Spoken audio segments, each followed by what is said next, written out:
Nangalampag sa Korte Suprema ang mga taga-suporta ni Vice President Sara Duterte para maglabas ng temporary restraining order laban sa House of Representatives sa bisperas ng pagdinig ng Committee on Justice ngayong Miyerkules sa April 14. Ayon sa mga supporter, wala umanong sapat na batayan at ebidensya para ituloy ang impeachment complaint laban sa Pangulo ngayong Martes.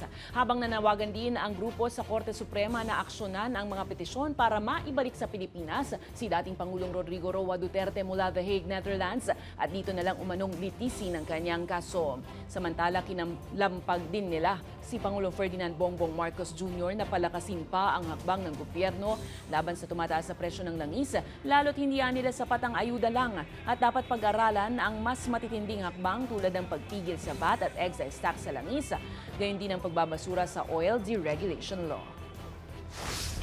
Walang ebidensya. Bakit kinakailangan na magkakaroon ng mini trial? Wala silang karapatan doon sa Senado. Doon magkaroon ng bloodbath ang sinasabi ni BP Sara.